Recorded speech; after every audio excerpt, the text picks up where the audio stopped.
Ladies and gentlemen, welcome to the Esteemed FaceTime with Leaders, an initiative by World Development Corporation.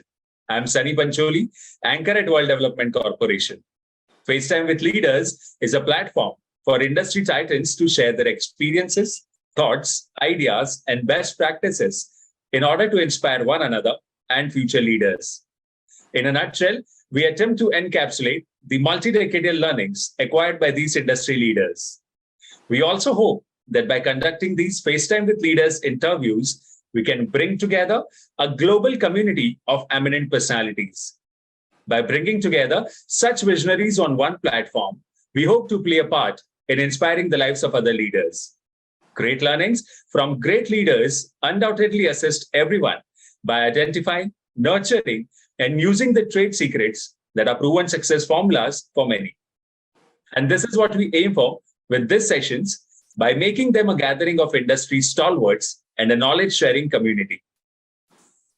We have one such industry titan on FaceTime with Leaders with us today, Mr. Rajshekhar Sakhalkar. As an excelling research and development professional and an innovator with a career spanning 3 decades in the crop science, agriculture, and agrochemical industry, he owes his career success to his strong entrepreneurial spirit and extensive international experience. He has proven himself as a visionary and strategist capable of acquiring and managing customers, creating concepts and product roadmaps, and driving business transformations. He has served as the head of Smallholder Digital Agronomy in the APAC region for Bayer Limited, based in Singapore, whereby he was responsible for driving the development and digitization of agronomic advisory services tailored to smallholder farmers under the AgrowSmart strategy. Welcome to FaceTime with Leaders, Mr. Sakhalkar. Welcome. Thank you very much. Thank you very much, Sunny, for having me over here. So, Mr. Sakhalkar, could you let our viewers know about reaching your last position at Bayer Limited and the roles you carried out in it? Yes, thank you very much. Thanks for that question.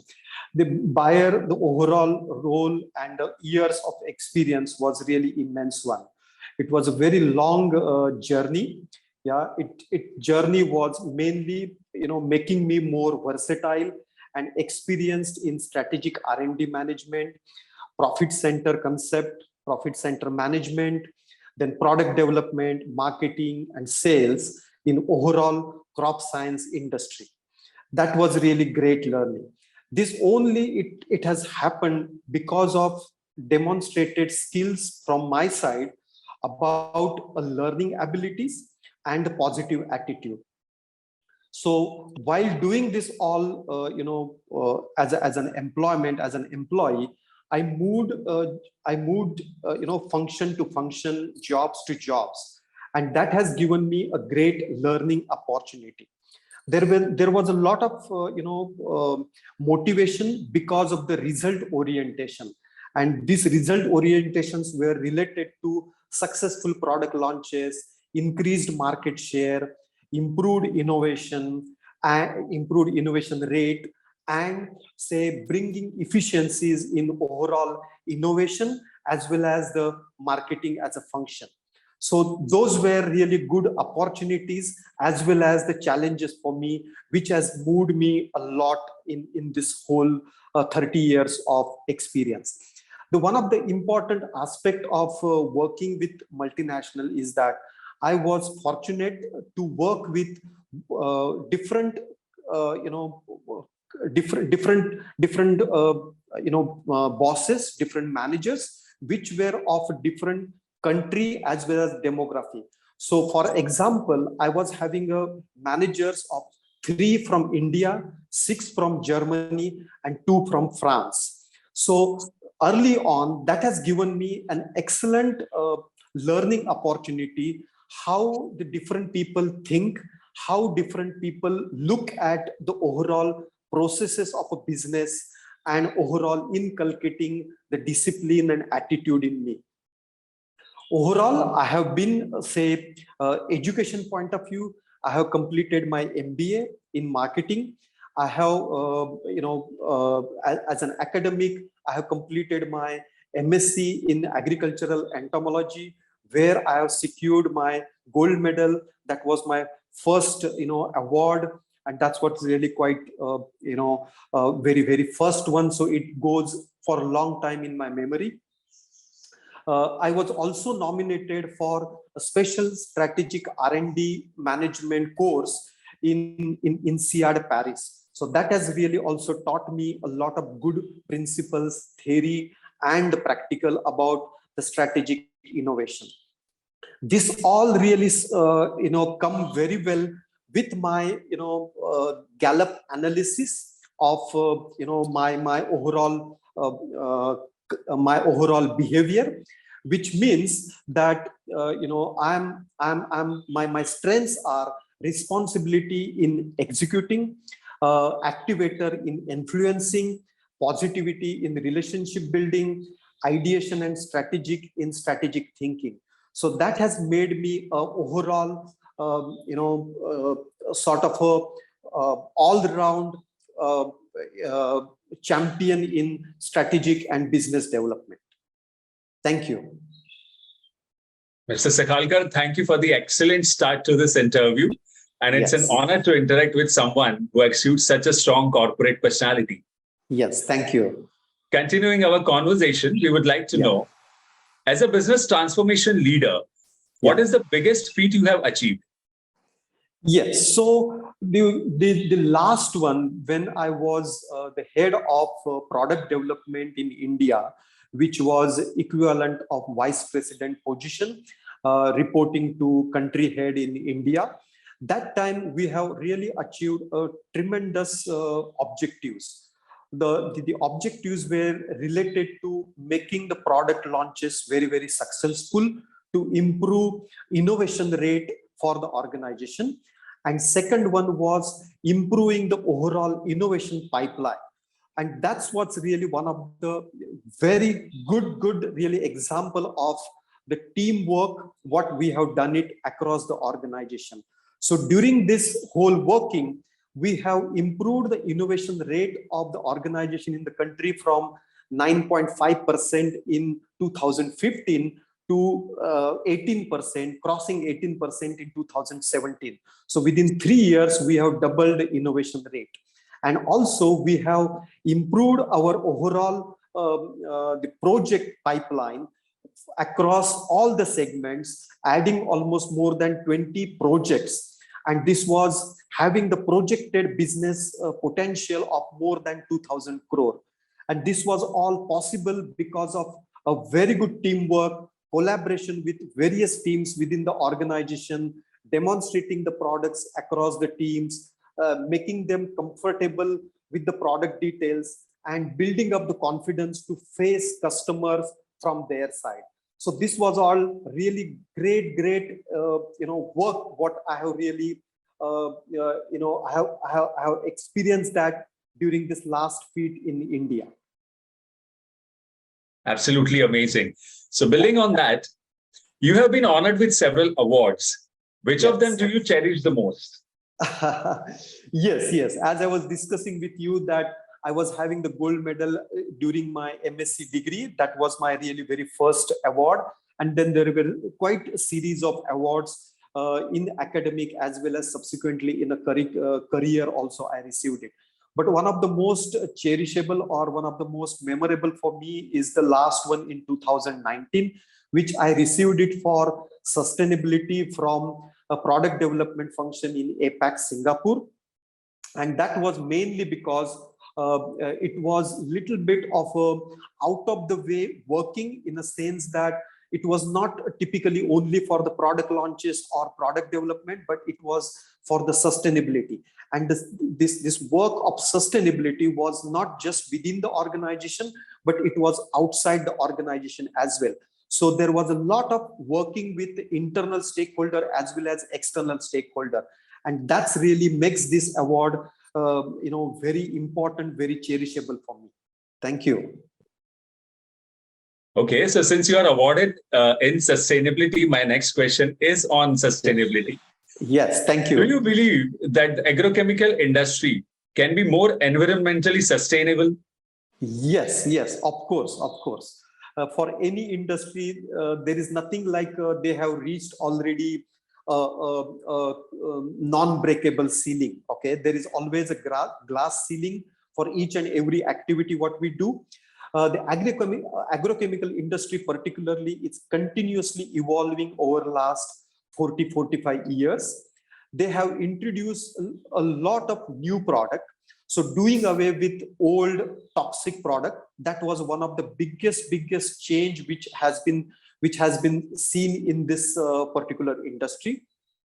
And going forward, they can really be more sustainable by introduction of new chemistry, new formulations, and new way of using the product at the farmer level. And the second most important part is that the company as well as the industry, they should be reaching it out to farmer to educate them and empower them with a lot of education, lot of information. And that will make a farmer to use these technologies in much better way, in a sense that it would be right usage, right time, right place, right dosage, everything. So it will reduce the indiscriminate use of the product, and that would be good for the industry, and that would be very big sustainability move for the industry as such. Rightly said. Yeah. So before we conclude our discussion on corporate governance and sustainability, I would like to ask you, as an ESG and corporate governance expert, what values do you bring to the table? Yes.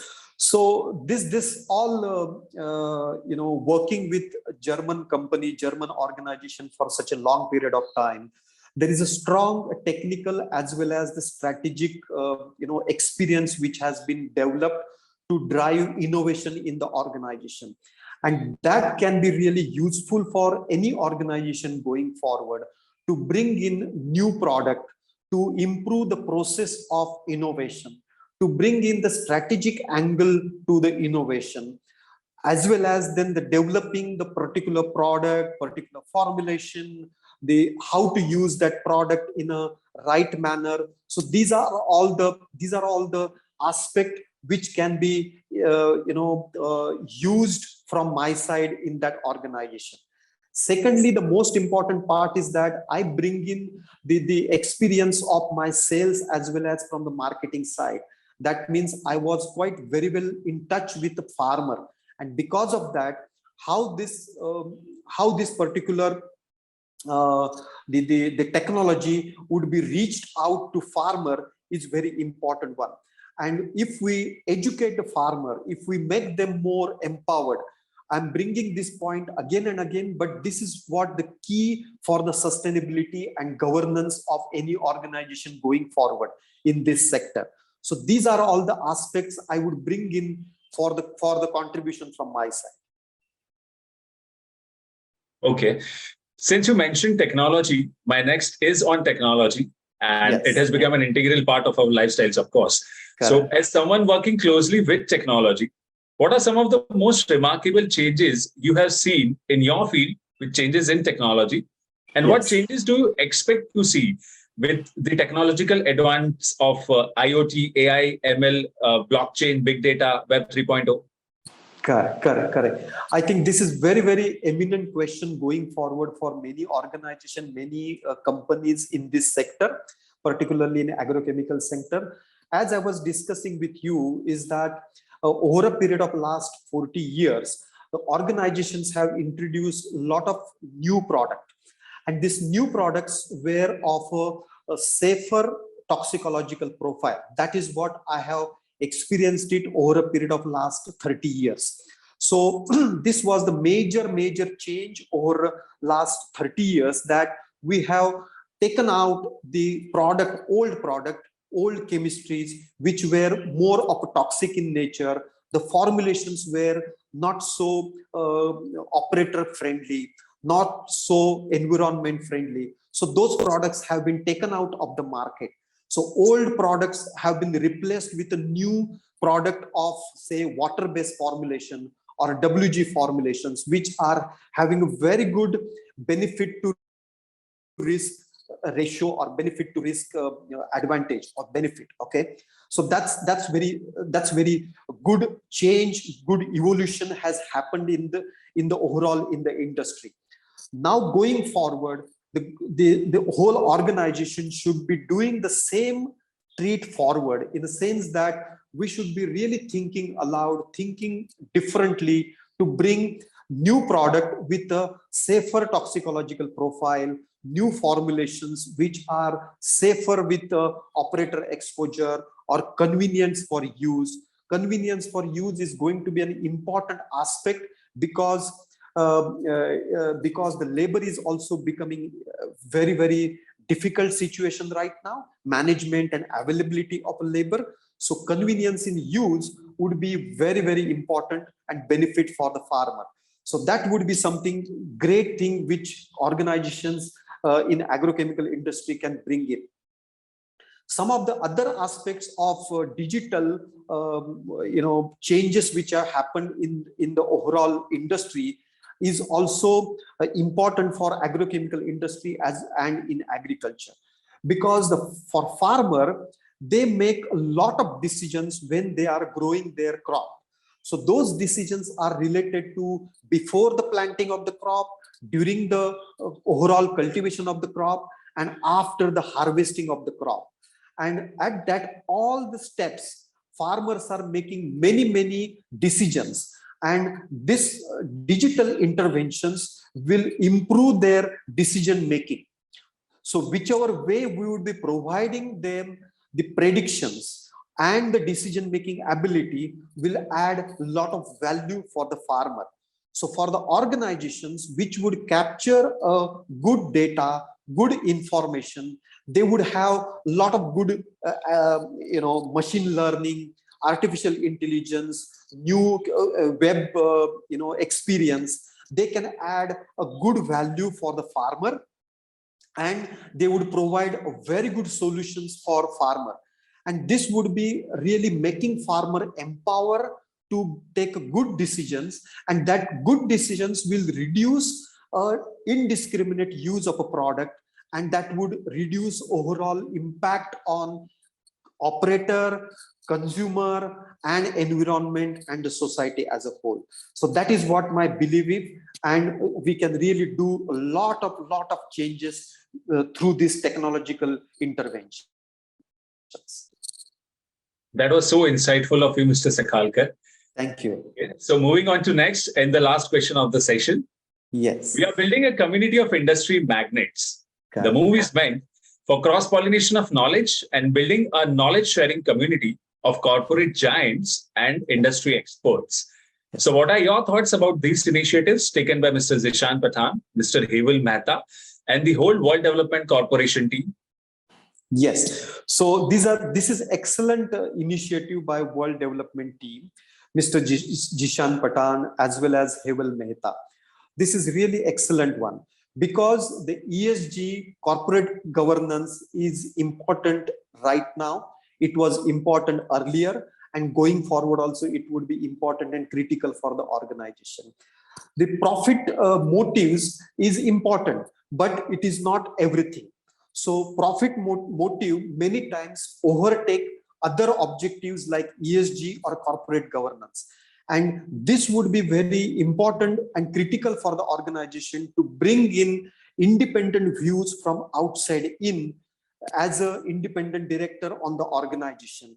And if these independent directors are well trained, competent to address these issues in a very amicable manner on the board, then this would set a tone from the top.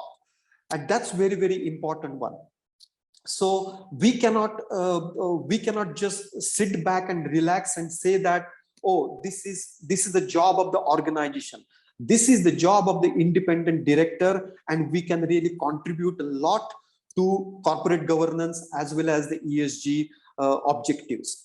And particularly the course content which has developed through Institute and Mr. Zishan Pathan, the way he has presented it in a webinar, those are really very great help for for new students like me to understand this subject in a very easy manner, in a better manner.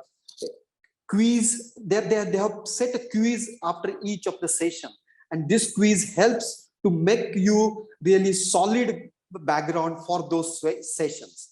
And then at the end, they are having a very good practice session with a mock test, and that prepares you very well for the final test also. So with that, I really feel more confident, more motivated to really take on some of such type of assignment outside.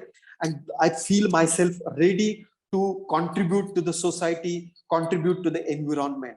And that's all it's possible because of all these efforts from this institute, Mr. Pathan and Hevel Mehta. So I really acknowledge and appreciate their effort. Thank you very much.